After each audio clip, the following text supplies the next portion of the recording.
साथ आप सभी दर्शकों का पीबी न्यूज में स्वागत है। चलिए अब बढ़ते हैं खबरों की ओर। ब्रह्म विद्या विहंगम योग्य संस्थान का 58वां वार्षिक उत्सव के शुभ अवसर पर विहंगम योग पश्चिम बर्धमान जिला संत समाज द्वारा मंगलवार को जामुड़िया क्षेत्र के पड़सिया स्थित सालडांगा महर्षि सदाफलदेव आश्रम परिसर में 31 कुंडीय विश्व शांति वैदिक हवन यज्ञ कार्यक्रम का आयोजन किया गया। ब्रह्म विद्या विहंगम योग संस्थान का 58वां वार्षिक उत्सव के शुभ अवसर पर विहंगम योग पश्चिम बर्धमान जिला संत समाज द्वारा मंगलवार को जामुड़िया क्षेत्र के पड़सिया स्थित सालडांगा महर्षि सदाफलदेव आश्रम परिसर में 31 कुंडीय विश्व शांति वैदिक हवन यज्ञ कार्यक्रम आयोजित किया गया। कार्यक्रम के पूर्व सोमवार को आश्रम में अखंड सर्ववेद पाठ का आयोजन हुआ। वार्षिक उत्सव पर मंगलवार की सुबह से ही आश्रम परिसर में भजन प्रवचन का कार्यक्रम हुआ। भजन मंडली ने सुमधुर भजनों से सदगुरु भक्तों को झूमने पर विवश कर दिया। इसके पश्चात प्रवचन का कार्यक्रम हुआ। इसमें सदगुरु की महिमा की बखान की। इसके पश्चात 31 कुंडीय विश्व शांति वैदिक यज्ञ आयोजित हुआ, जिसे आश्रम के पुरोहित कृष्णा कुमार एवं मनोज कुमार ने वैदिक मंत्रोच्चारण के साथ पूर्ण कराया। हवन यज्ञ के पश्चात भंडारे का भी आयोजन किया गया। कार्यक्रम को सफल बनाने में शालडांगा व नीघा आश्रम के सदस्यों की अहम भूमिका रही। कार्यक्रम के दौरान आश्रम के सदस्यों ने जानकारी दी कि ब्रह्म विद्या विहंगम योग्य संस्थान का वार्षिक उत्सव के तहत विश्वव्यापी कार्यक्रम 13, 14 एवं 15 दिसंबर को आयोजित हो रहा है, जिसमें 5101 कुंडीय विश्व शांति वैदिक महायज्ञ का आयोजन प्रत्येक वर्ष की तरह इस वर्ष भी उत्तर प्रदेश वाराणसी के उमराह स्थित निर्माणाधीन सर्ववेद महामंदिर धाम परिसर में 15 दिसंबर को आयोजित किया जा रहा है। इस कार्यक्रम के मुख्य अतिथि देश के प्रधानमंत्री नरेंद्र मोदी 14 दिसंबर को वहां मौजूद रहेंगे।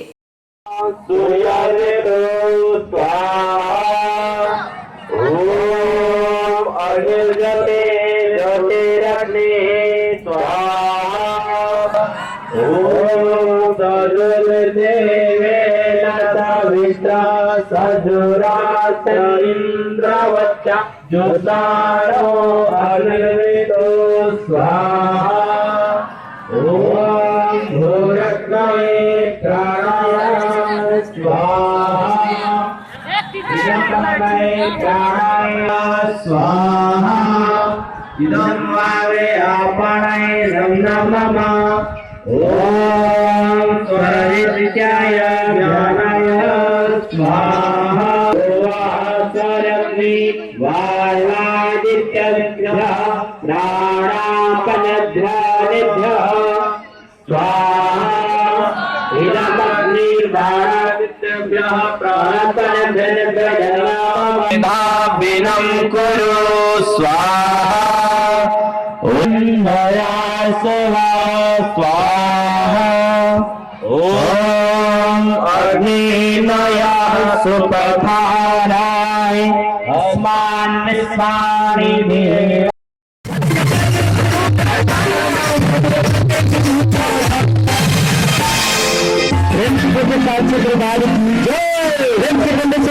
भगवान की दोनों हाथ उठाएंगे, उठाइएगा चित्त, दोनों हाथों को आपने कहना है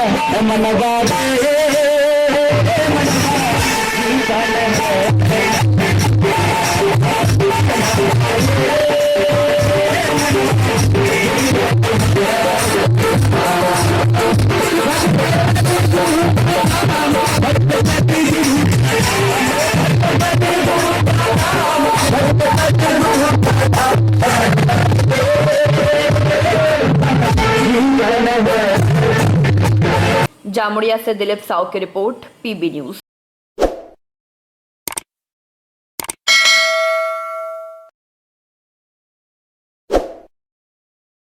दुर्गापुर के राष्ट्रीय राजमार्ग के भिरंगी ओवरब्रिज के समीप सोमवार की देर रात 3 वाहनों की टक्कर होने से करीब 15 यात्री बुरी तरह से घायल हो गए।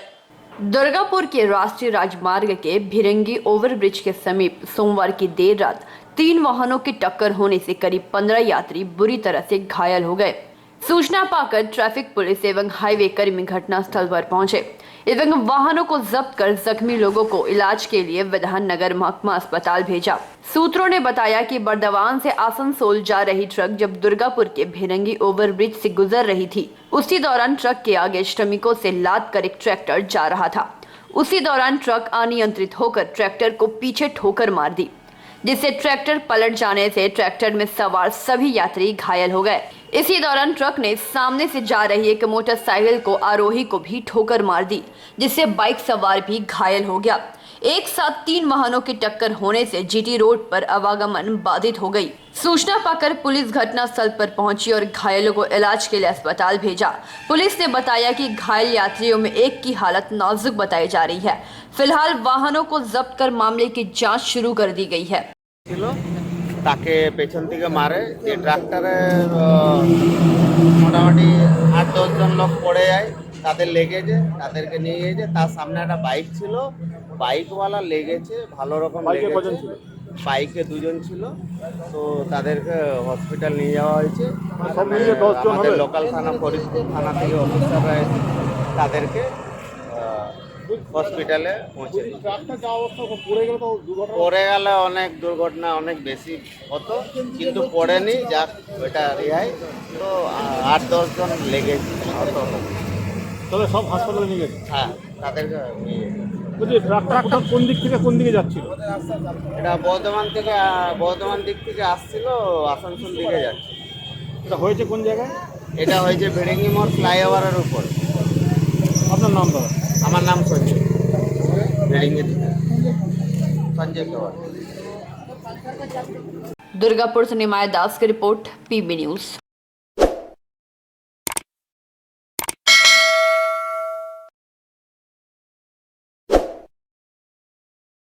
नक्सलियों संग आर्थिक लेन देन के आरोप में पूर्व इस्पात कर्मी दुर्गापुर से गिरफ्तार हुआ। छत्तीसगढ़ के रायपुर पुलिस 3 दिनों का ट्रांजिट रिमांड पर आरोपी को लेकर रवाना हुए। बीते 2013 में मनी लेंडिंग मामले में फरार आरोपी की थी तलाश। छत्तीसगढ़ के रायपुर के खमतराई थाने की पुलिस ने 8 वर्षों से फरार आरोपी राजू खान को दुर्गापुर से गिरफ्तार किया। सोमवार आरोपी को दुर्गापुर महकमा अदालत में पेश किया एवं उसके बाद उसे 3 दिनों के लिए ट्रांजिट रिमांड पर लेकर छत्तीसगढ़ रवाना हो गई। पकड़ा गया आरोपी राजू खान मूल रूप से बिहार के गोपालगंज जिले का रहने वाला है। वर्तमान समय में वह इस्पात नगर के महिषकापुर इलाके में अपने परिवार के साथ रहता है। चंडीदास बाजार में उसका एक ड्राई फास्ट फूड का दुकान है, जिसके संचालन उसका बेटा किया करता है। आरोपी के खिलाफ केस संख्या 567/13 तिथि 25 दिसंबर 2013 को भादवी की धारा संख्या 17040 UAPA act 1967 and editing section 419 IPC 66 CIT act के तहत मामला दर्ज किया गया है। इस संदर्भ में आरोपी को गिरफ्तार करने पहुंचे रायपुर के डीएसपी विश्वदीपक त्रिपाठी ने बताया कि वर्ष 2013 के नक्सली संगठनों के साथ आर्थिक लेन देन मामले में आरोपी राजू खान का नाम सामने आया था, तभी से आरोपी फरार था। आरोपी के गिरफ्तारी के लिए विभिन्न सोर्स एवं खुफिया जानकारी संग्रह करने के बाद रविवार की देर संध्या दुर्गापुर पुलिस के सहयोग से आरोपी को दुर्गापुर के स्टील टाउनशिप इलाके से गिरफ्तार किया गया। आरोपी के खिलाफ नक्सलियों के साथ आर्थिक लेन देन, धोखाधड़ी एवं आईटी एक्ट का मामला दर्ज है। सूत्रों से मिली जानकारी के अनुसार राजू खान दुर्गापुर इस्पात संयंत्र डीएसपी में ब्लास्ट फर्नेस में स्थायी कर्मी था। वर्ष 2016 में राजू खान ने खुद को डीएसपी की नौकरी छोड़कर बिल्डिंग डेवलपमेंट कारोबार में ठेकेदारी का व्यवसाय के साथ जुड़ गया था। बेनाचित्ती सहित शहर के विभिन्न इलाकों में इसने कई बिल्डिंग का निर्माण भी किया है। पुलिस ने बताया कि नक्सली टेरर फंडिंग के आरोप में बेंगलोर में वर्ष 2013 में एक दंपत्ति को गिरफ्तार किया गया था। जांच के दौरान राजू खान के बैंक अकाउंट में नक्सलियों द्वारा लेन देन करने की पुष्टि हुई थी। उसके बाद राजू खान फरार हो गया था। राजू खान पर नक्सलियों को आर्थिक सहयोग पहुंचाने के अलावा देशद्रोह का भी केस दर्ज किया गया था। करीब 8 वर्षों के बाद छत्तीसगढ़ की पुलिस ने आरोपी को दुर्गापुर से गिरफ्तार किया। गिरफ्तार यहाँ से हुई। मामला क्या था सर? एक यूएपी एक्ट का था और 419 और आईटी एक्ट का मामला था। सर ये जो 2013 से क्या ये फरार था?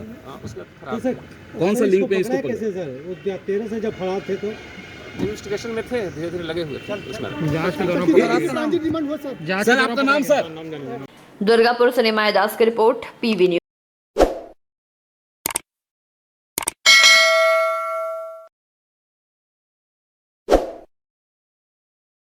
सेंट्रलाइज्ड क्रू बुकिंग लॉबी में all India loco running staff association का 3 दिवसीय भूख हड़ताल होगा। अंडाल स्टेशन के Andal centralised crew booking lobby में all India loco running staff association Andal शाखा की ओर से विभिन्न मांगों को लेकर 3 दिवसीय रिले भूख हड़ताल शुरू किया गया। इस दौरान all India loco running staff association की कार्यकारी अध्यक्ष रामराज भगत ने कहा कि हम लोग का प्रदर्शन करने का मुख्य कारण रेल प्रशासन के सुस्त रवैये है। हमारी मांग है कि 7वें पे कमीशन के सिफारिश के बाद पेमेंट तो दिया जा रहा है, लेकिन रनिंग अलाउंस के एरियर 14 महीने का बाकी है, जो कि अभी तक नहीं दिया जा रहा है। उन्होंने कहा कि बार बार लिखित देने के बाद भी हम लोगों को एरियर नहीं दिया जा रहा है। बारी बारी से ड्यूटी के घंटों के दौरान एक RBI 66/10 के तहत नियत समय में AALP सीनियर AALP बनाया जाना चाहिए। सभी सेक्शन 3 में न्यूनतम गारंटी 120 किमी दी जानी चाहिए। 1/1/2016 से 30/6/2017 तक जल्द ही वेतन बकाया छोड़ दे और जितनी जल्दी हो सके किलोमीटर का भुगतान करे। 4 श्री पवन के नेतृत्व में RBI 143/2016 आदि का पालन करके 9 घंटे से अधिक की ड्यूटी ना करे। कुमार ब्रांच सचिव AISLRS अंडाल 60/70 सदस्य बारी बारी से उपरोक्त हंगर फास्ट कार्यक्रम में अपनी ड्यूटी को रोके बिना भाग ले सकते हैं। यह आंदोलन भारतवर्ष में हर जगह सेंट्रलाइज्ड क्रू बुकिंग लॉबी में हो रहा है।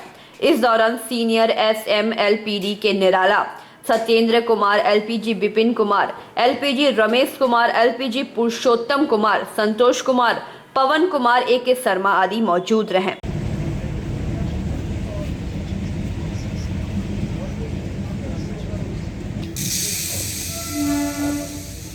हमारा जितना हम बातचीत कर रहे थे, हम लोग लास्ट रोज बुलाते 9 तारीख को,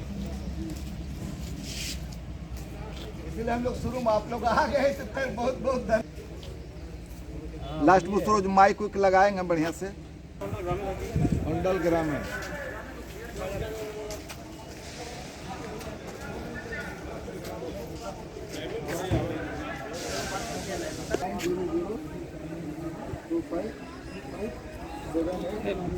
ये हम लोग रिले धरना दे रहे हैं 3 रोज का, 7, 8, 9 पूरे अखिल भारतीय स्तर पर हो रहा है, हर जगह हो भी रहा है।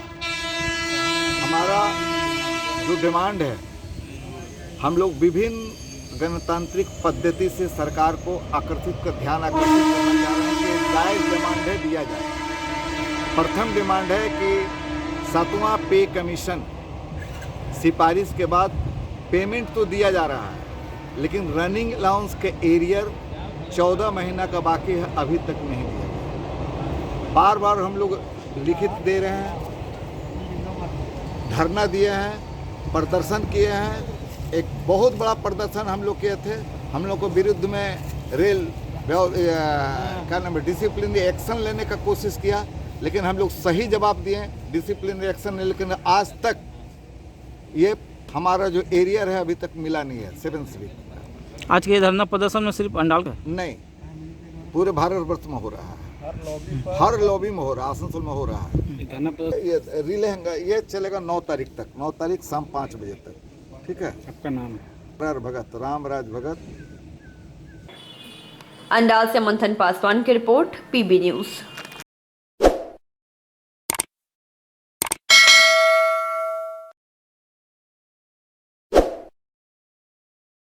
पूर्व मेयर जितेंद्र तिवारी एवं भाजपा नेताओं ने 2 दिन पहले निगम प्रशासन पर होर्डिंग और पार्किंग का बकाया पैसा वसूलने और नए टेंडर निकालने को लेकर सवाल उठाया था। वहीं पूर्व मेयर और भाजपा नेताओं के आरोप पर पलटवार करते हुए निगम प्रशासक अमरनाथ चैटर्जी ने कई बयान दिए। প্রয়োজন নেই, মার্ক্সবাদী কমিউনিস্ট পার্টির নেতৃত্বে আমাদের ছবি বিভিন্ন জায়গায় আন্দোলনের মধ্যেখানে তারাই তুলে ধরেছিল এবং আপনাদের এই সমস্ত ইলেকট্রোমিডিয়ার মধ্যেখান দিয়ে আমাদের ছবি কিন্তু আসানসোলের মানুষ চেনে। সকাল 7টা থেকে শুরু করে রাত্রি 10টা পর্যন্ত আমরা কিন্তু আসানসোলের মানুষের পরিষেবা দেওয়ার জন্য ব্যস্ত থাকি। আমরা বিভিন্ন জায়গাতে কোনো ছবি বা নামের আশাই করি না, কারণ মানুষ যাতে ভালো থাকে সেই পরিকল্পনা নিয়েই আমাদের রাজনীতিটা শুরু হয়েছিল। এবং হোর্ডিং শুধু নয়, হোর্ডিং পার্কিং বলে নয়, আমরা বিভিন্ন সমস্ত কিছুই টেন্ডার করে দিয়েছি। আমরা জলেরও মেনটেন্যান্সের টেন্ডার করে দিয়েছি। তাতে আমরা দেখলাম যে আমাদের প্রায় বছরে 5 লক্ষ টাকা কম হয়ে যাচ্ছে মেনটেন্যান্সে। আমরা ওয়ার্ক অর্ডারও দিয়ে দিয়েছি। আমরা 2021-এ ক্ষমতায় আমাদের বসানোর পরে, চেয়ারপারসন করার পরে, যে কন্ট্রাক্টরের বা পার্কিংয়ের বা হোর্ডিংয়ের যাদেরই ডিউজ এসেছে, ট্যাক্সের নোটিশ পাঠানো ছাড়া আমরা কিন্তু বলেছি যে টাকা কর্পোরেশনে দিতে হবে, না হলে আমরা হোর্ডিং কেটে দেবো। আমরা কিন্তু হোর্ডিং কেটে দিয়েছি। বিগত দিনে কেউ করেনি। বিগত দিনে তারা কিন্তু নিজেদের ছবিটাই কিন্তু এই হোর্ডিংগুলোতে দিয়ে রেখেছিল। আমরা বারবার চেষ্টা করি যে শহরটা ভালো থাকুক, শহরটা সুন্দর থাকুক। আমাদের সেই পরিকল্পনায় আমরা সাহায্যের হাত বাড়ানোর জন্য সমস্ত রাজনৈতিক নেতৃবৃন্দকে বলি, আমরা সমস্ত অন্য রাজনৈতিক দলের নেতৃবৃন্দকেও বলি। আমাদের এই যে 2021-এ আমরা প্রায় 78 লক্ষ টাকা কালেকশন করেছি। আমাদের আমলে হয়েছে। আমরা মানুষকে যে ডিউজ আছে, আমরা তো সেই জন্যই তো আমরা তো টেন্ডার করে দিলাম। বাকিগুলো অবৈধ। এই অবৈধ হোর্ডিংগুলো কোন সময় বসলো? এই অবৈধগুলো আগে বসেছে, এখন একটাও বসেনি। আগে মানে কোন কোন পিরিয়ডে? কোন পিরিয়ডটাই বলা মুশকিল, কারণ এই দায়িত্বে আমি কোনোদিনই ছিলাম না। এটা আমি বলতে পারবো না কোন সময় বসেছে। এটা আমার যতদূর মনে হয় এটা বামফ্রন্টের আমল থেকেই শুরু হয়েছিল। তো সেই পরিপ্রেক্ষিতে এইগুলো বাড়তে বাড়তে বাড়তে বাড়তে এই জায়গায় পৌঁছেছে। তো বলছি, তৃণমূল যখন ক্ষমতায় বসলো আপনি তো তখন অধ্যক্ষ ছিলেন, তাহলে অধ্যক্ষ হিসাবে আপনি কি বিষয়টা দেখেননি?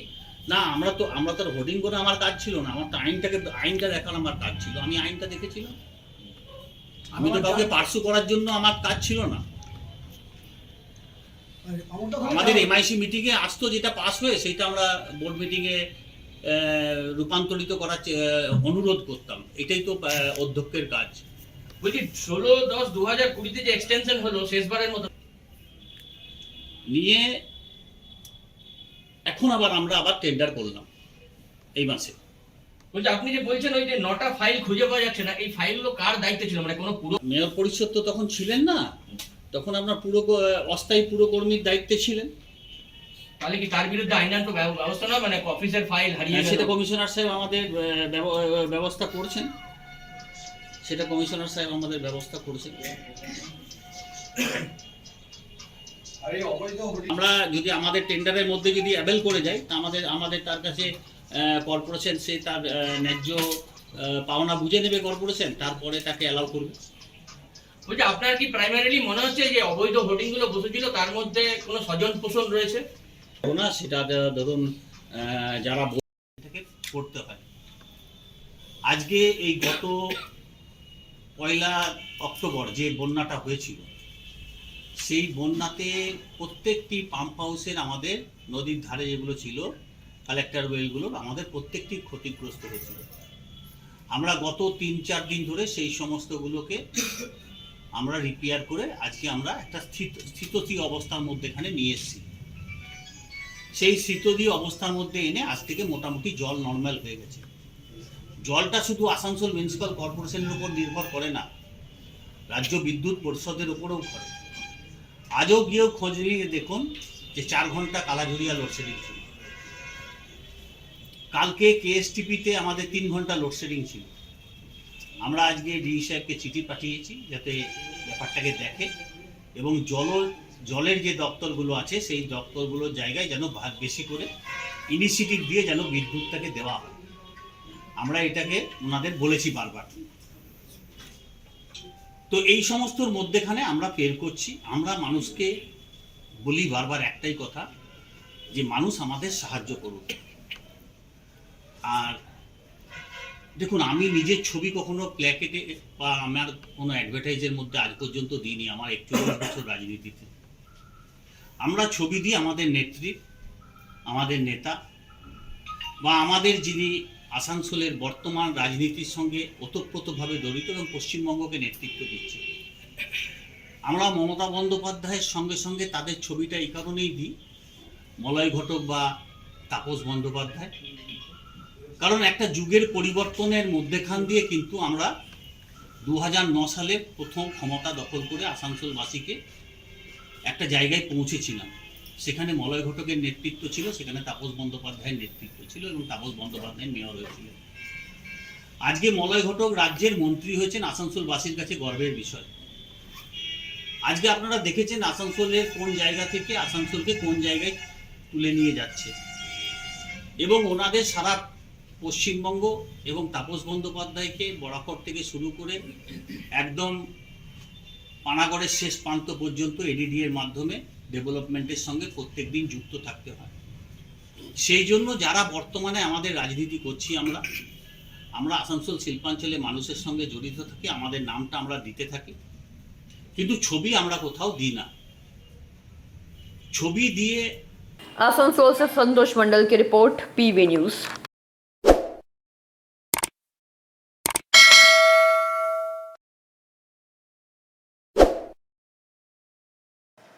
आसनसोल की उत्तर थाना पुलिस ने उत्तर थाना क्षेत्र में रहने वाले टोटो चालक को गलती से गिरफ्तार कर लिया था, जिसका विरोध कांग्रेस नेताओं ने जमकर किया। आसनसोल उत्तर थाना पुलिस ने उत्तर थाना क्षेत्र में रहने वाले टोटो चालक को गिरफ्तार कर थाने ले आई। इसकी खबर जब आसनसोल नॉर्थ ब्लॉक कांग्रेस अल्पसंख्यक प्रकोष्ठ कमेटी के नेताओं के पास पहुंची तो उन लोगों ने आसनसोल उत्तर थाना पर विरोध प्रदर्शन किया और थाना प्रभारी को एक ज्ञापन भी सौंपा। इस मौके पर प्रसन्नजीत पायतुंडी, मोहम्मद शकील, शाह आलम, मोहम्मद जावेद, मोहम्मद रुस्तम, मोहम्मद निजाम, मोहम्मद जाउल सहित कई कार्यकर्ता उपस्थित थे। इसके बाद प्रसन्नजीत पायतुंडी ने बताया कि हम लोगों को पता चला है कि उत्तर थाना पुलिस एक टोटो चालक को गिरफ्तार की है। हम लोगों ने समझा कि बीते रविवार को टोटो और ऑटो चालक में विवाद हुआ था, जिसके आलोक में एक नेता जो अपने आप को ट्रांसपोर्ट यूनियन का रहनुमा समझते हैं, उन्होंने सोमवार को बीएनआर में प्रदर्शन किया था। उसी के दबाव में पुलिस ने ऑटो चालक को गिरफ्तार तो नहीं कर लिया, लेकिन जब हम लोगों ने थाना प्रभारी से बात की तो उन्होंने माना कि प्रशासनिक भूल के कारण टोटो चालक को गिरफ्तार किया गया है। उनके पास खबर थी कि इस टोटो में कुछ अवैध सामान है, लेकिन इसके पास नहीं मिला, इसे पीआर बंड पर छोड़ दिया जाएगा। उन्होंने कहा कि हम लोग भी नहीं चाहते हैं कि आसनसोल शिल्पांचल में ऑटो और टोटो के बीच संघर्ष हो, क्योंकि ऑटो और टोटो दोनों अपने भाई है, इसीलिए भाई भाई में लड़ाई की राजनीति ना की जाए।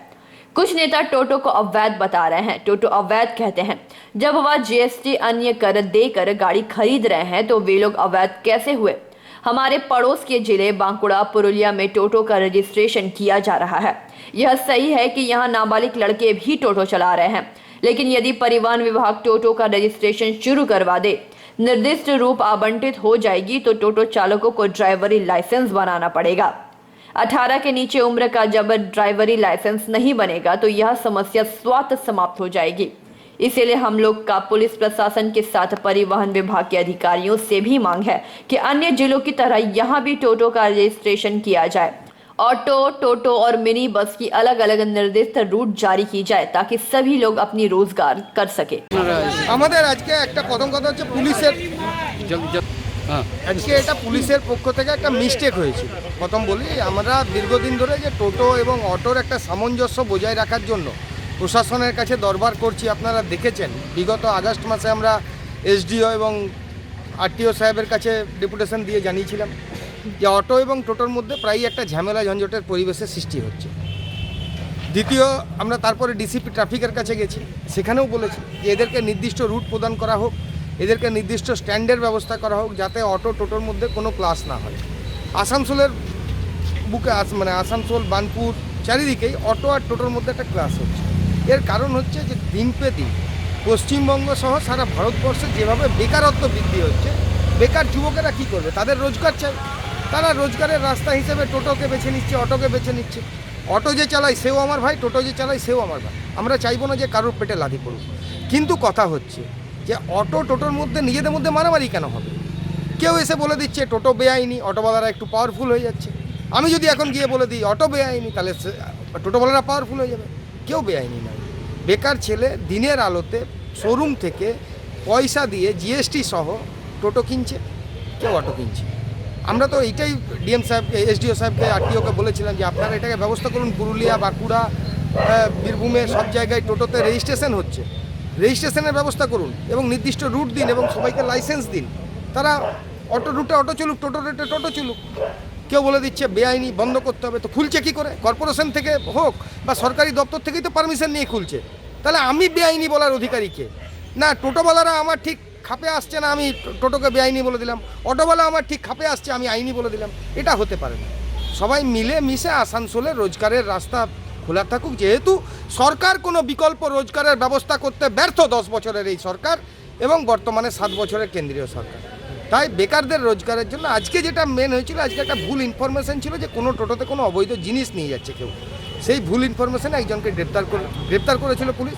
গ্রেপ্তার মানে অ্যারেস্ট করেছিল, আটক করেছিল।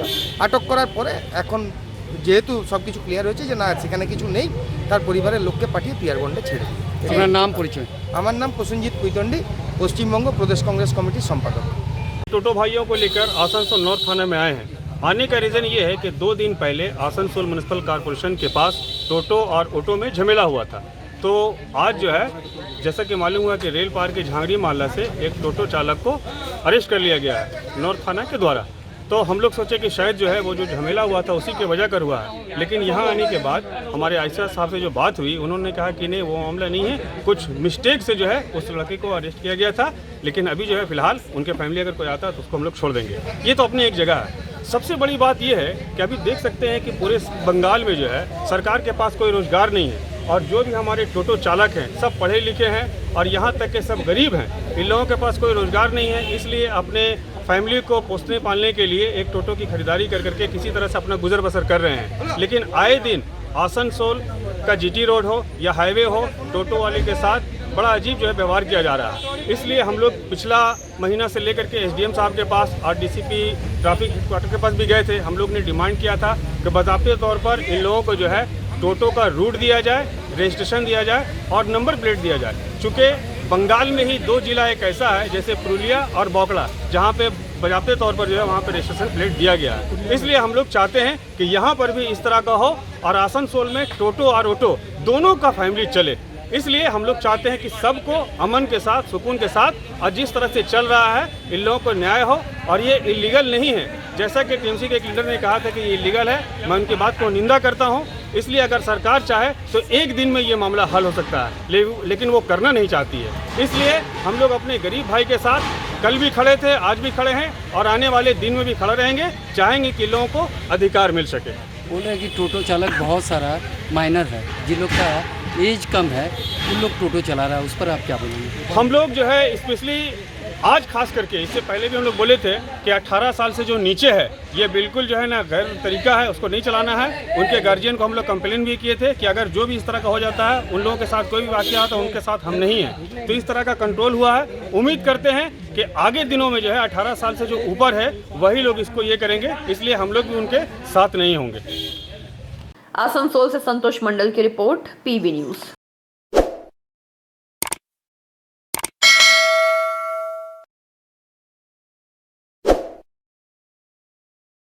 डाकघर के सभी योजनाओं के लाभ के लिए आसनसोल मुख्य डाकघर आगामी 15 दिसंबर को बर्नपुर के भारती भवन में एक मेले का आयोजन करेगी। सरकार द्वारा डाकघर के माध्यम से आम जनता को जो योजनाएं दी जा रही हैं, इसका ज्यादा से ज्यादा लाभ लोगों को मिले, इस उद्देश्य से आसनसोल मंडल मुख्य डाकघर कार्यालय के द्वारा आगामी 15 दिसंबर को बर्नपुर के भारती भवन में एक मेला लगाया जाएगा, जिसमें आधार कार्ड, बैंक अकाउंट समेत डाकघर में मिलने वाली सभी योजनाओं का काउंटर रहेगा, जिसमें आम जनता आवेदन कर उस योजना का लाभ उठा सकती है।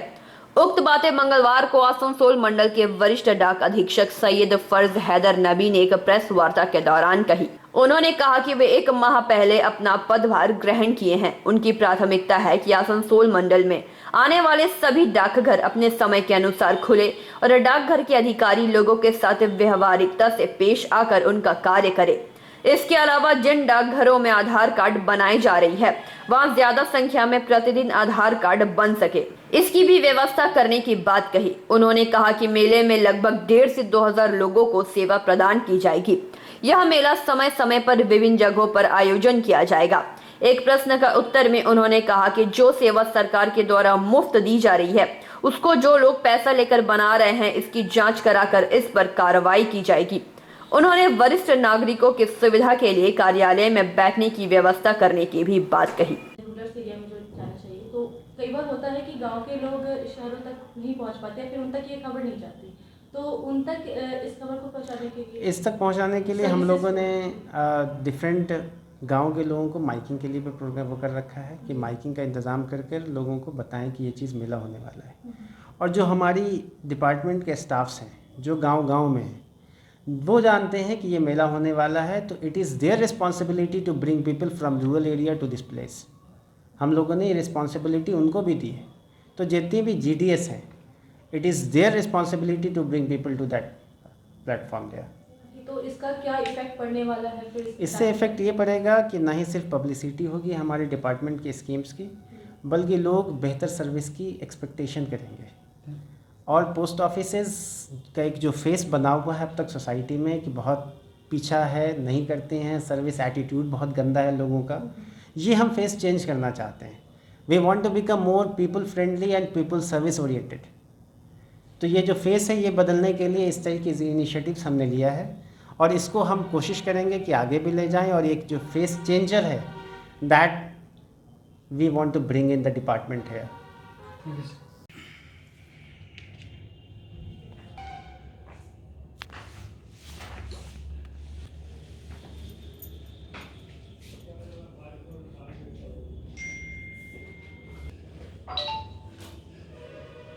Thank you.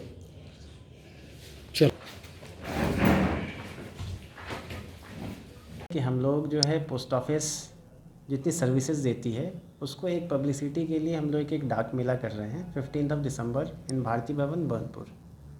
सो हम लोग चाहते हैं कि वो जो डाक मेला रहे तो उसके थ्रू न सिर्फ गवर्नमेंट की स्कीम्स जो डिपार्टमेंट ऑफ़र करती है सर्विसेज वो उसकी पब्लिसिटी हो, जबकि हम लोगों को ज़्यादा अच्छे से और वहाँ पर भी कैंप मोड में सर्विसेज प्रोवाइड करवाएं। इस वजह से वो जो डाक मेला हो तो we want most of the people in Asansol and Durgapur to know that these kind of activities is going on in the Department of Post in Asansol Burnpur, so they will utilize this opportunity and get the service as early as possible। तो उस service को avail करें ज़्यादा से ज़्यादा लोग यहाँ आकर, और हमारी कोशिश पूरी रहेगी कि हम सिर्फ सर्विस वहाँ पर नहीं दें बल्कि डिफरेंट सर्विसेज जो हम ऑफ़र करते हैं उनकी पब्लिसिटी लोगों तक पहुँचाएँ। जितने ज़्यादा लोगों तक पता चलेगा कि डिपार्टमेंट ऑफ पोस्ट और पोस्ट ऑफिसेज क्या क्या सर्विसेज अवेल करती है तो लोग ज़्यादातर आएंगे, क्योंकि अभी लोगों को बहुत कम पता है, सिर्फ पता चलता है स्पीड पोस्ट करते हैं पोस्ट ऑफिसेज और आधार कर रही है। ऐसा नहीं है, हम इंश्योरेंस भी करते हैं, RPLI PLI इंश्योरेंस स्कीम्स हैं हमारी। तो ये सब चीज़ें जो स्कीम्स हैं, जो सर्विसेज हैं, जो लोगों को नहीं पता है अभी, उनको ज़्यादा से ज़्यादा पब्लिसाइज़ किया जाए, लोगों को पता चले, और जिसके लिए हम बैठे हैं यहाँ जो सर्विस देने वो लोगों तक बिल्कुल आसानी से उनके डोर स्टेप तक पहुँच जाए, क्योंकि हमारी रीच जो है वो ग्राउंड लेवल रूरल में रीच है। We are the only department of central government which has such a deep rooted presence in India. Sir बता रहे हैं कि आप ये बर्नपुर ही क्यों सेलेक्ट किए हैं इस जगह को? बर्नपुर हमने इसलिए सेलेक्ट किया कि कोई चीज़ पहले लोग जान जाएं, शहर के लोग, फिर उसके बाद हर एक विलेज को हम टारगेट करेंगे, क्योंकि हेडक्वार्टर से जो चीज़ शुरू होती है वो लॉन्ग लास्टिंग होती है और मीडिया उसको ज़्यादा आपको दिखाता है कि हाँ ये चीज़ यहाँ हुई है। तो अब हर एक लेवल रूट लेवल पर विलेजेस को टारगेट करके हम लोग इस तरह का मेला करेंगे ताकि लोगों को उनके डोर स्टेप पर सर्विसेज मिल जाए। आसनसोल को क्यों नहीं आप सुने कि आसनसोल में किया जाए ये मेला? इसलिए कि बर्नपुर में जो भारती भवन की ऑडिटोरियम है वो एक सफिशेंट स्पेस दे रहा है और it is just near to Asansol city, एक ट्विन सिटी काइंड ऑफ दोनों को हम कह सकते हैं। तो इस वजह से हम लोगों ने बर्नपुर यूज़ इस्तेमाल इसलिए किया कि वहाँ पर sitting arrangement providing following the Covid protocol हम लोग सक्सेसफुली अरेंज कर पाएँ। सर आपका नाम पर? मेरा नाम सैयद फराज हैदर है, मैं Indian postal service 2018 batch. Asansol से संतोष मंडल की रिपोर्ट, पीवी न्यूज।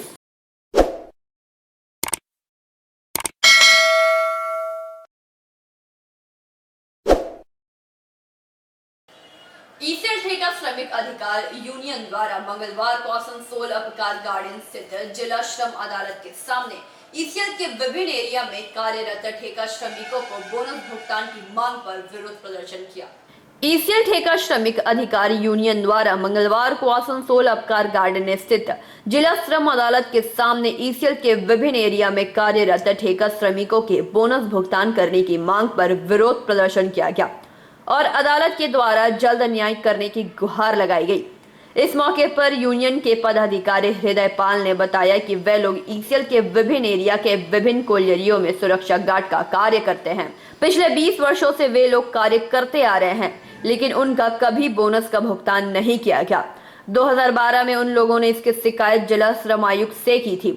इसके लिए सीएलसी का आदेश भी आया। इसके बावजूद भी आज 5 साल बीत गए, लेकिन जिला श्रम आयुक्त ने इस पर कोई आदेश पारित नहीं किया, जिसके कारण अभी तक किसी भी ठेका श्रमिक को बोनस भुगतान नहीं हुआ है। हम लोग लगभग 1500 ठेका श्रमिक है, लेकिन किसी को बोनस नहीं मिला। इसीलिए हम लोगों ने यह निर्णय लिया है कि ईसीएल ठेका श्रमिक अधिकारी यूनियन के बैनर तले जिला श्रम अदालत के समक्ष धरना करेंगे और जब तक उनकी बोनस की भुगतान की व्यवस्था नहीं की जाती तब तक यह लोग धरने पर बैठे रहेंगे। আমরা ইসিএল ঠিকা শ্রমিক অধিকার ইউনিয়ন থেকে আমরা ইসিএল যে বিভিন্ন এরিয়াতে আমরা প্রাইভেট সিকিউরিটিতে কাজ করি। আমরা দীর্ঘ 20-22 বছর ধরে কাজ করে আসছি, কিন্তু স্ট্যাচুটারি পেমেন্ট হওয়া সত্ত্বেও এখন পর্যন্ত ইসিএল ম্যানেজমেন্ট আমাদেরকে বোনাস পেমেন্ট করেনি। এ ব্যাপারে আমরা বারবার ডিএলসিকে কমপ্লেন করেছি যে স্ট্যাচুটারি পেমেন্ট হওয়া সত্ত্বেও আমাদের বোনাস দেওয়া হচ্ছে না কেন, কিন্তু এ ব্যাপারে কোনো ভ্রুক্ষেপই করছে না এখানের লেবার কমিশনার বা ডেপুটি লেবার কমিশনার। সে ব্যাপারে আমরা বারবার যে চিঠি করেছি সে ব্যাপারে আমরা জানিয়েছি যে আমাদের বারবার চিঠি করা হতো বোনাস পেমেন্ট হচ্ছে না কেন, কিন্তু ওনারা কোনো ভ্রুক্ষেপই করছেন না। সেই কারণে আমরা ঠিক করেছি যে আমরা সমস্ত ছেলেরা ডিএলসি অফিসে যেয়ে আমরা আন্দোলন করব। যতক্ষণ পর্যন্ত আমাদের বোনাস পেমেন্টের ব্যবস্থা ডিএলসি অফিসার করবে ততক্ষণ পর্যন্ত আমরা আমাদের আন্দোলন চালিয়ে যাব। কতজন শ্রমিকদের এখনো ইয়ে হয়নি? আমরা প্রায় 1500-র মতো শ্রমিক কাজ করি, কিন্তু আজ 20 বছর গেলে এখন পর্যন্ত আমাদের কোনো ব্যবস্থা করা হয়নি। অথচ যে শ্রম কোড বা শ্রম কানুন হিসাবে আমাদের যে বোনাস পেমেন্ট স্ট্যাচুটারি পেমেন্ট, সেই স্ট্যাচুটারি পেমেন্ট হওয়া সত্ত্বেও এখানে ডিএলসি অফিসার কোনো ভ্রুক্ষেপই করছেন না। সে কারণে আমরা ঠিক করেছি আমাদের যতক্ষণ পর্যন্ত বোনাসের ব্যাপারে কোনো পদক্ষেপ উনি করছেন ততক্ষণ পর্যন্ত আমরা আমাদের আন্দোলন চালিয়ে যাব। এটা কবে থেকে আপনাদের বোনাস পাওয়া যাচ্ছে না? আমাদের বোনাস পাওয়া যাচ্ছে না। আমরা দীর্ঘদিন ধরে কাজ করছি, আজ 20 বছর ধরে কাজ করছি, কিন্তু আজ পর্যন্ত আমরা বোনাস পাই না। আমরা বারবার জানিয়েছি এই ব্যাপারে। আমরা 2012-13 থেকে আমরা 4-5 বছরে একটা কমপ্লেন আইডি করেছিলাম। কমপ্লেন আইডির পরে এখানে ইসিএল ম্যানেজমেন্ট এবং কোম্পানি একটা আরবিট্রেশনের জন্য ওনারা পাঠিয়ে দেয়, কিন্তু আজ পর্যন্ত সেই আরবিট্রেশনের রেজাল্ট কী হলো 4 বছর পার হয়ে গেল, এখন পর্যন্ত আমরা পাইনি। আমরা সে ব্যাপারেও বারবার চিঠি করেছি ডিএলসি অফিসারকে যে আমাদের যেটা আরবিট্রেশন চলছে সেই আরবিট্রেশনের রেজাল্ট আমরা এখন পর্যন্ত পাইনি, আপনারা ইমিডিয়েট ব্যবস্থা করুন যে কী রেজাল্ট হলো, কিন্তু কোনো পদক্ষেপই করছেন না। আমরা বারবার ওনাদেরকে এসে জানিয়েছি, ওনাদের সাথে কথা বলে গিয়েছি, কিন্তু ওনারা কোনো পদক্ষেপই নিচ্ছেন না। অথচ সিএলসেল থেকে একটা অর্ডারও এসেছে যে বোনাসের ব্যাপারে, এটা স্ট্যাচুটারি পেমেন্ট, কিন্তু ওনারা কোনো পদক্ষেপই নিচ্ছেন না। যেটা ওনাদের ইমিডিয়েট ব্যবস্থা করার কথা, ওনারা সে ব্যাপারে কোনো পদক্ষেপ নিচ্ছেন না, যার জন্য আমরা এই আন্দোলনে আসতে বাধ্য হয়েছি। বলছি কোন কোন জায়গা দিয়ে ইয়ে হয়েছে? এই ছেলেগুলো কোথায় কোথায় দিয়ে? ছেলেগুলো ইসিএলের বিভিন্ন এরিয়ার বিভিন্ন কলিয়ারিতে কাজ করে। আপনার নাম? আমার নাম হৃদয় পাল, ইসিএল ঠিকা শ্রমিক অধিকার ইউনিয়নের একজন মেন কমিটির সদস্য। आसनसोल से संतोष मंडल की रिपोर्ट, पीवी न्यूज।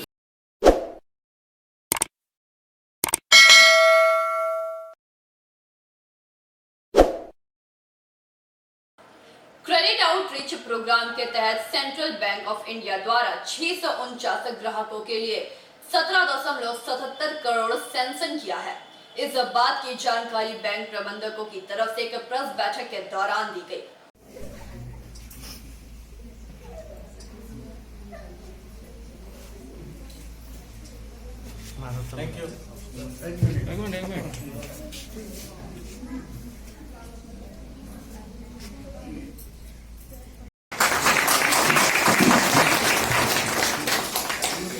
आप लोग तालियों की आवाज बनाए रखें।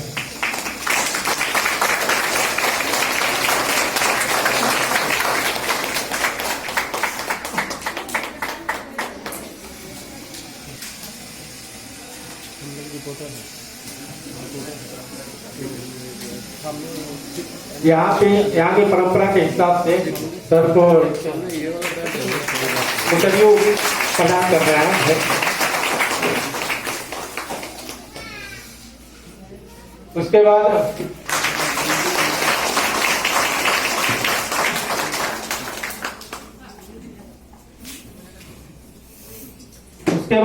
डीडीएस सर का, दीपंकर राय सर का स्वागत करेंगे हमारे सुमित सर।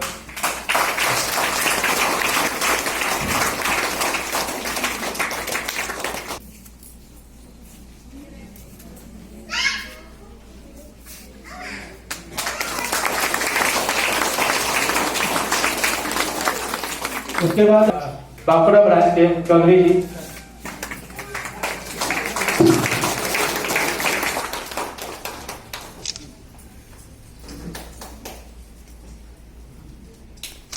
आज 649 ग्राहकों को हमने 17.77 करोड़ के ऋण स्वीकृत किए हैं और उसमें से 4 करोड़ 52 लाख के ऋण का संवितरण भी किया जा चुका है।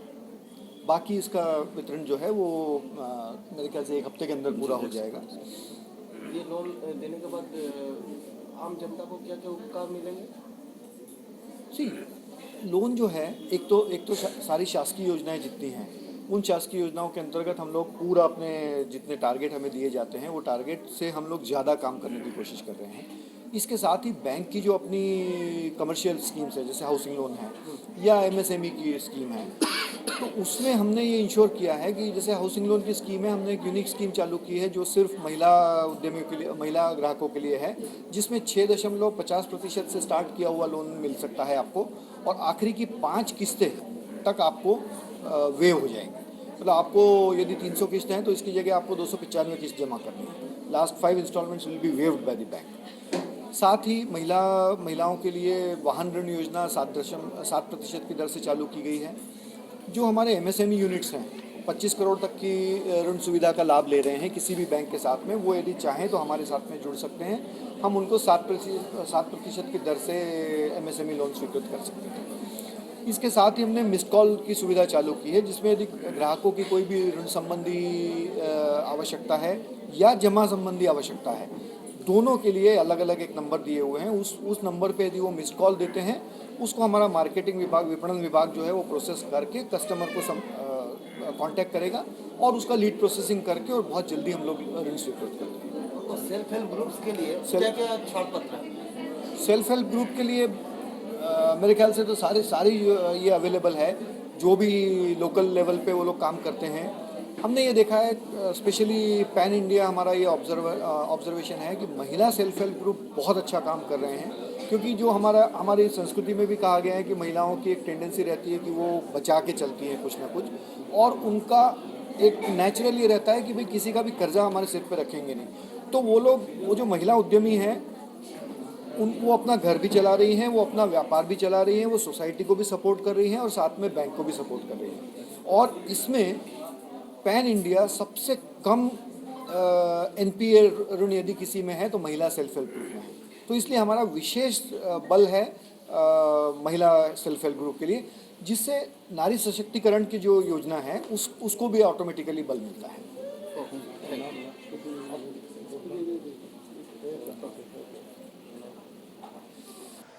बांकुड़ा से प्रणव कुमार की रिपोर्ट, पीवी न्यूज।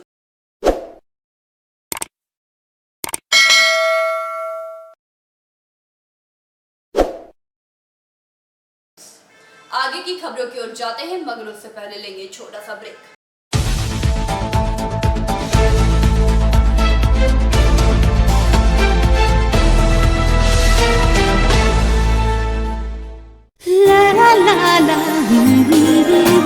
রান্নাঘরের আমি রানী আসল গুঁড়ো মশলাটা জানি স্বাদে সুস্বাদু অল্প একটুতেই রান্নায় জাদু সুগন্ধ সুরুচির বাহারে মনপসন্দ আহারে মনপসন্দ গোটা ও গুঁড়ো মশলা ঠিক মনে অ্যাগ্রো ফ্রেশ স্বাদের পাশাপাশি আপনার স্বাস্থ্যের পুষ্টিগুণে সমৃদ্ধ। অ্যাগ্রো ফ্রেশ আটা, ময়দা, সুজি, বেসন, ছাতু ও ডালিয়া। Agro fresh pure, fresh and natural. आपके बेहतर स्वास्थ्य के लिए global diagnostic and health care inspiring better health. Global लाया है आपके स्वास्थ्य चेकअप पैकेज, जहां उचित मूल्य में आपके पूरे शरीर की जांच की जाएगी। हमारे यहाँ ग्लोबल जनरल हेल्थ चेकअप मात्र 2,799 रुपए में, ग्लोबल कार्डियक हेल्थ चेकअप मात्र 3,799 रुपए में, ग्लोबल फुल बॉडी चेकअप मात्र 3,899 रुपए में, ग्लोबल वेल वुमेन चेकअप मात्र 1,999 रुपए में। We provide super speciality clinic, CT scan, 16 slice, digital x-ray, colour Doppler echo, USG, mammography, ECG, TMT, Holter monitoring, ECG, NCV, pathologic microbiology, histopathology, PFT, uroflowmetry, health checkup packages, pharmacy. Our address: Global Diagnostics and Healthcare, inspiring better health. 101 by NSB Road, Post Siarsol, Raniganj, 713358, District Bardhaman.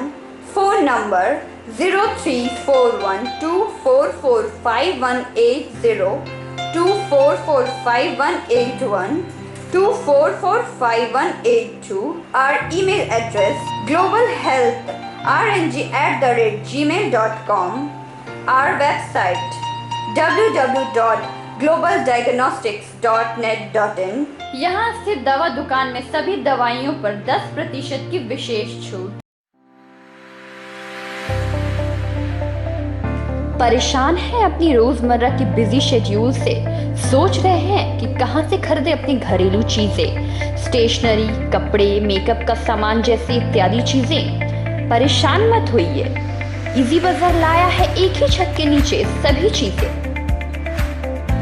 तो सोचना क्या है, यहाँ पर सभी चीजों पर उचित मूल्य उपलब्ध है एवं सभी चीजों का भरपूर स्टॉक, जिसे आप आसानी से खरीद सकते हैं। इतना ही नहीं, इजी बाजार में होम डिलीवरी की भी सुविधा उपलब्ध है। तो फिर देर किस बात की? हमारा पता है NSB road, opposite Anjana cinema hall.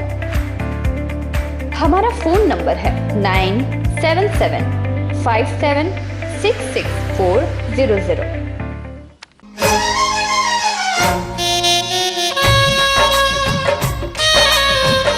আসছে পুজো, আসছে খুশির লহর, তা কি পরবেন নিয়ে মাথায় চিন্তার ভাঁজ। আর চিন্তা নয়, কৈলাঞ্চলের সুপ্রসিদ্ধ লীলাবতী। এখানে আপনি পাবেন কাপড়ের বিভিন্ন কালেকশন, মহিলাদের জন্য আকর্ষণীয় sari, churidar, kurti, leggings, top, jeggings, বাচ্চাদের জন্য বিভিন্ন কালেকশন, পুরুষদের জন্য pant, shirt, jeans, T shirt. তো আজই আসুন লীলাবতী, NSB রোড, রানীগঞ্জ।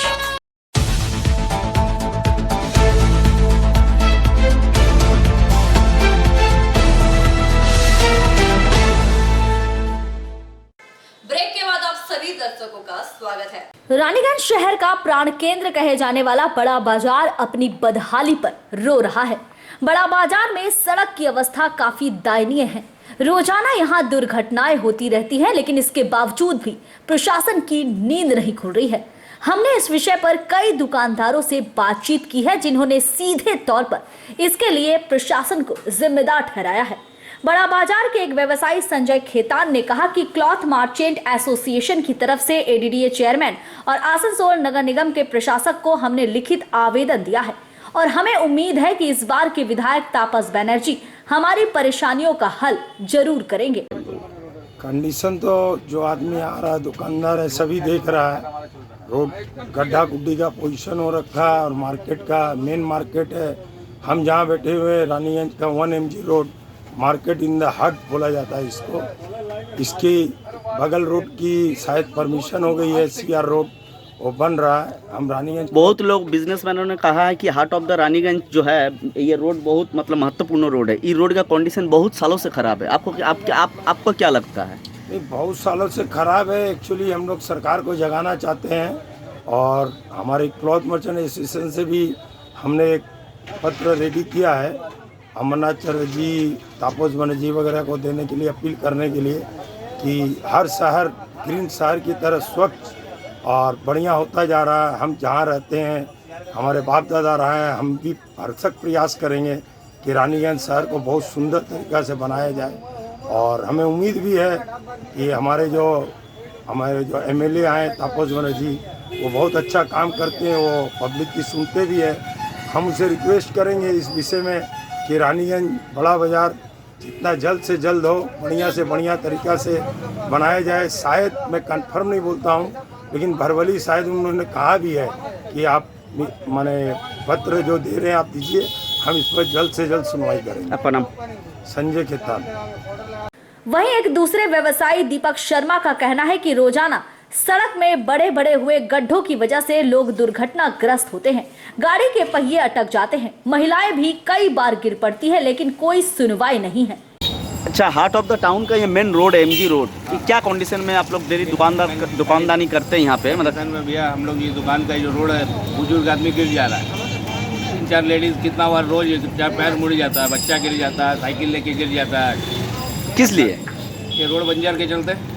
क्या कंडीशन में है ये? बहुत डेंजर पोजीशन हो गया, पानी आने से पूरा किचन खान हो जाता है। अभी परसों ही एक बुजुर्ग गिर गया, उसका हड्डी उड्डी में लग गया, उसको कोई रकम से टोटो में बैठा के हम लोग भेजे, और एक गिट्टी टूट के गिर के दुकान के अंदर आ जा रहा है, दिक्कत हो जा रहा है। अगर ऐसा ही रहा तो दिक्कत है। वैसे यही हम लोग का रिक्वेस्ट है कि आप लोग इसको बनवाइए। मेन रोड है ये बड़ा बाजार, रोज का काम हो गया ये। अब गाड़ी घोड़ा चलता है, देखिए टोटो है, टोटो इधर बंजर, देखिए इसका अवस्था देखिए, पूरा बंजर हो गया है। अगर ये हम लोग नगर पालिका से यही रिक्वेस्ट है कि आप लोग आगे बढ़ के इसको कुछ करवाइए। आपका नाम? हमारा नाम है दीपक शर्मा। प्रभात कुमार साहब, एक दुकानदार ने कहा कि अक्सर यहाँ महिलाएं गिरती रहती हैं, जिसकी वजह से लोग यहाँ आने जाने से कतराते हैं। अभी हम लोग जस्ट रानीगंज का एमजी रोड में हैं, तो आप यहाँ पे एक दुकानदार है लग रहा है, ठीक है? तो किस चीज़ का दुकानदारी करते हैं? कपड़ा का दुकान। अच्छा, आप जो इस रोड में दुकानदारी करते हैं, ये रोड का जो कंडीशन कितना सालों से ऐसा कंडीशन? मेन रोड बना हुआ है 6-7 साल आगे। अच्छा, और फुटपाथ बना हुआ 10 साल आगे। तो अभी तक ये रोड का कोई काम नहीं हुआ। हम लोग दरखास्त दिए थे, रोड का संस्कार तैयारी, मतलब बीच में कुछ नहीं हुआ। कुछ नहीं हुआ। क्या आप लोग यहाँ बिजनेस करते हैं, क्या मतलब प्रॉब्लम फेस करते हैं? रास्ता में चलने में 3-4 बार लेडीज गिर गया हमारा सामने, हाथ टूटते बच गया। एक जना वहाँ पर जो बल्लमों का दुकान वहाँ टूटने से बच गया, हम खुद आँख से। रोड का तरफ अब जब देखते हैं, ताकते हैं, तो क्या समझ में आता है ये कैसा कंडीशन है? रोड कंडीशन बहुत खराब है। किस हिसाब से, मतलब क्या कंडीशन खराब? वही बुलडोजर निकल गया, वो जो चीप होता ना, चीप निकल गया, गड्ढा हो गया, डैमेज हो गया। देखिए वहाँ गड्ढा है, वहाँ गड्ढा है, आगे में गड्ढा है। आपका राजनंदी के पास में टोबा है। अच्छा, मतलब ये रोड जहाँ से स्टार्ट हुआ, जहाँ तक एंडिंग है, पूरा ही खराब है क्या? मोड़ से लेके अतवारी मोड़ तक एकदम डैमेज है। अतवारी आपका शिव मंदिर रोड एकदम डैमेज है पूरा, हमारे ठीक है, बेसी डैमेज है। आप लोग क्या मांग रखते हैं रोड के हम लिए? लोग मांग रखते हैं कि रोड ठीक हो जाए, आने जाने का सुविधा रहे आदमी को, इसीलिए कस्टमर लोग नहीं आता है यहाँ पर। तो आपका रोड ठीक नहीं है। 2-3 तो लेडीज गिरा, तो वहाँ देखिए डैमेज है, वहाँ भी देख लीजिए कैमरा का।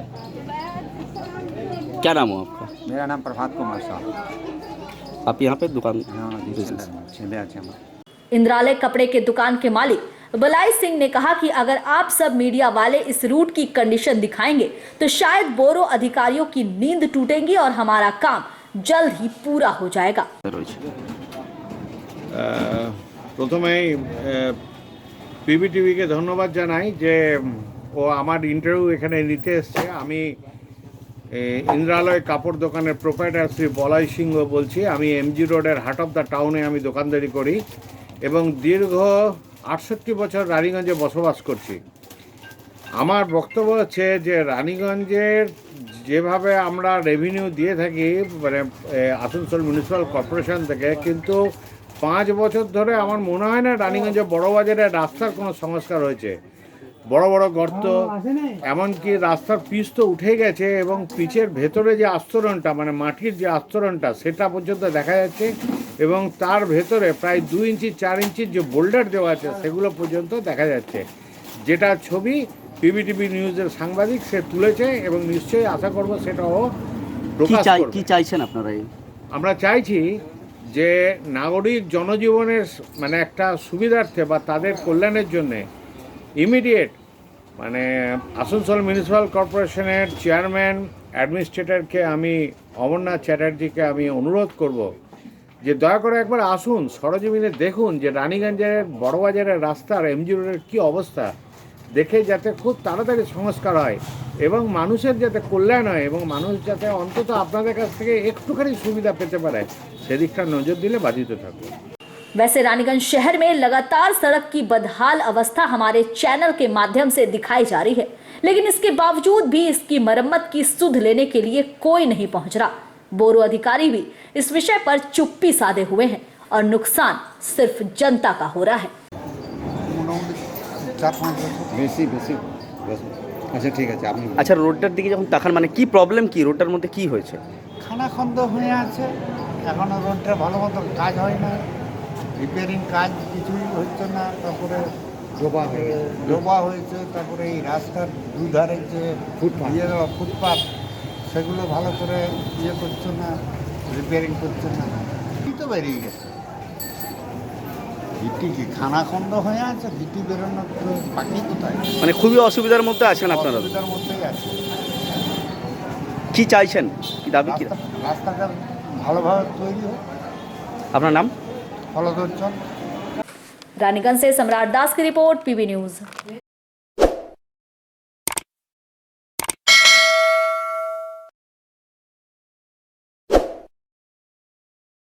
दुर्गापुर शहर के नेपाली पाड़ा हिंदी हाई स्कूल में मंगलवार छात्रों के बीच N95 मास्क का वितरण किया गया।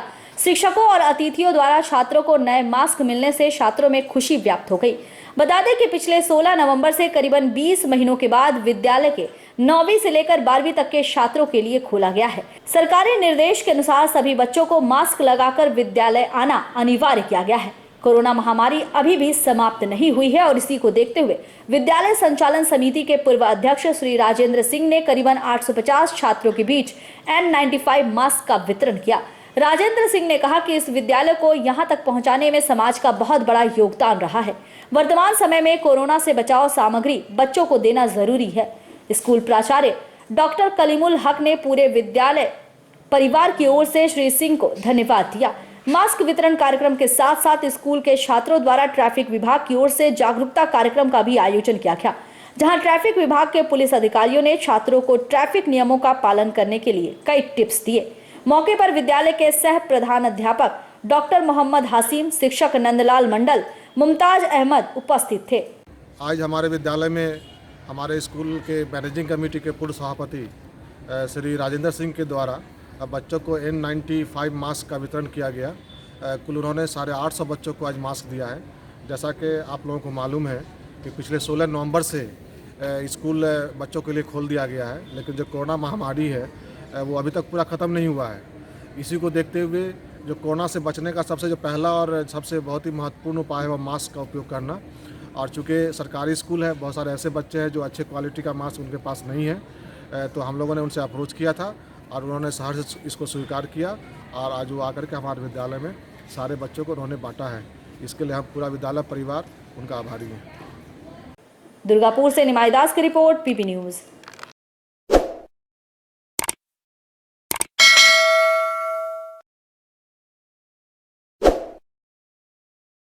आसनसोल दुर्गापुर पुलिस कमिश्नरेट के दुर्गापुर ट्रैफिक की ओर से मंगलवार की सुबह एसीपी ट्रैफिक तुहीन चटर्जी के नेतृत्व में सिटी सेंटर बस स्टैंड पर जागरूकता अभियान चलाया गया और विभिन्न बसों पर सेफ ड्राइव सेव लाइफ का स्टिकर सटाया गया। इसके साथ ही 1 नंबर स्पीकर पर दी गई जिसमें लोगों को और सुविधा होने पर एक नंबर दी गई जिसमें लोगों की असुविधा होने पर फोन करने से तुरंत पुलिस पहुंचेगी और कार्रवाई करेगी।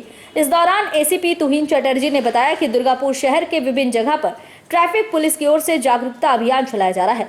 लोगों को सतर्क किया जा रहा है कि गाड़ी तेज गति से ना चलाएं, हेलमेट पहनकर गाड़ी चलाएं, जेब्रा क्रॉसिंग के नियमों का पालन करें, ट्रैफिक का सहयोग करें। इसके साथ ही कहा कि जो बस के ड्राइवर शराब के नशे में गाड़ी चलाते हैं, अगर पैसेंजर इस नंबर से हम लोगों को फोन करते हैं तो हम लोग तुरंत घटनास्थल पहुंचेंगे और कार्रवाई करेंगे।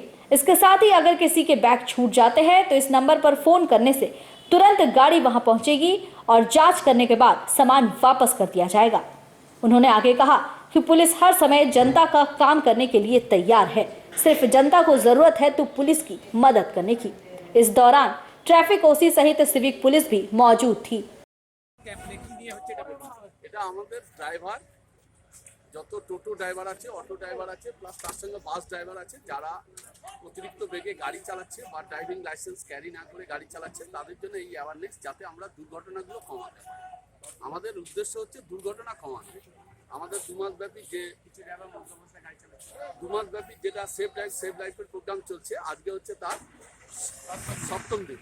সেই 7ম দিনে আমরা সমস্ত ড্রাইভারদের, যাতে তারা গাড়ি চালানোর সময় মদ্যপান না করে, গাড়ি চালানোর সময় বৈধ লাইসেন্স ব্যবহার করে বা অতিরিক্ত বেগে গাড়ি না চালায়, সেই জন্য তাদের কাছে আমাদের এই আবেদন নিয়ে আজকে আমাদের এই রহিনবাবু, আজকে আমরা দেখলাম স্টিকার লাগানো হলো এবং এখানে একটি মোবাইল নাম্বারও দেওয়া আছে। এই ব্যাপারটা সম্বন্ধে কি সাহায্য হবে? এখান থেকে যদি কোনো পাবলিকের কোনো অসুবিধা থাকে, সে পুলিশকে যে কোনো তার ব্যক্তিগত বলতে যে গাড়িতে হয়তো পার্স ফেলে গেল বা ব্যাগ ফেলে গেল, সেই ব্যাগ সম্পর্কে সে যদি পুলিশকে ইনফর্ম করে, তাহলে পুলিশ তাকে, বা কোনো ড্রাইভার মধ্য অবস্থায় গাড়ি চালাচ্ছে যেখানে অ্যাক্সিডেন্টের সম্ভাবনা আছে, আমাদেরকে যদি ইনফর্ম করে, আমরা সেই বাসের এগেনস্টে ব্যবস্থা। এই নাম্বারটা কি আছে একটু জানান। এই নাম্বারটা আমাদের কন্ট্রোল রুমের নাম্বার আছে, যাতে যে কোনো জায়গা থেকে আপনারা এই ফোনটা করতে পারেন। दुर्गापुर से निमाई दास की रिपोर्ट, पीबी न्यूज।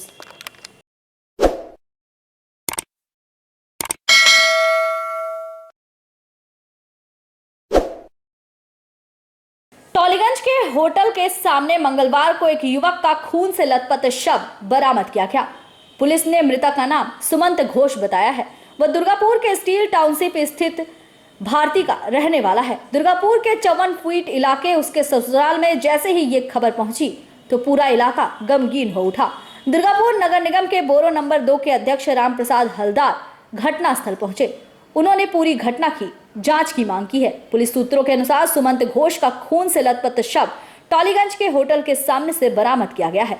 कहा जाता है कि वो कलकत्ता में काम करने आया था। पुलिस सूत्रों ने बताया कि सीसीटीवी से साफ है कि युवक अचानक होटल के कमरे 401 से गिर गया। टॉलीगंज पुलिस इस बात की जांच कर रही है कि ये आत्महत्या है या फिर इसमें कोई और रहस्य छुपा हुआ है। मंगलवार को दुर्गापुर के सुमंत घोष की रहस्यमयी मौत की जांच की मांग की गई है। दुर्गापुर में बेनाचिट्टी से सटे 54 फुट क्षेत्र में आज सुबह बोरो अध्यक्ष राम प्रसाद हलदार दुखी परिवार से मिलने पहुंचे। खबर मिलते ही दुर्गापुर के फरीदपुर चौकी से भी पुलिस उसके ससुराल पहुंचे और परिवार से बात की। सुमंत स्टील सिटी दुर्गापुर में भारती में रहता था। सुमंत घोष 6 महीने पहले कोलकाता के एक होटल में काम करने गया था।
পদ্মপুকুর এলাকায় এই অঞ্চলে বাড়ি। দুর্গাপুরের পদ্মপুকুর এলাকায় এই অঞ্চলে বাড়ি।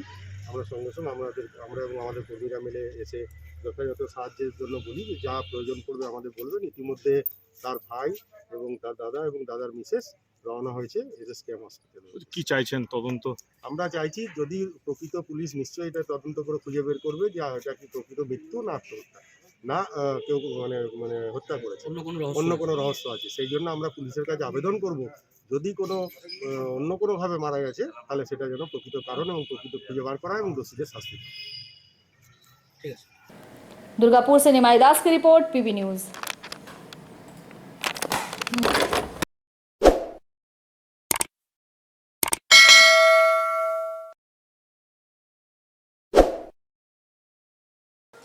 की खबरों में फिलहाल इतना ही। ताज़ा खबरों के लिए जुड़े रहे हमारे साथ। नमस्कार।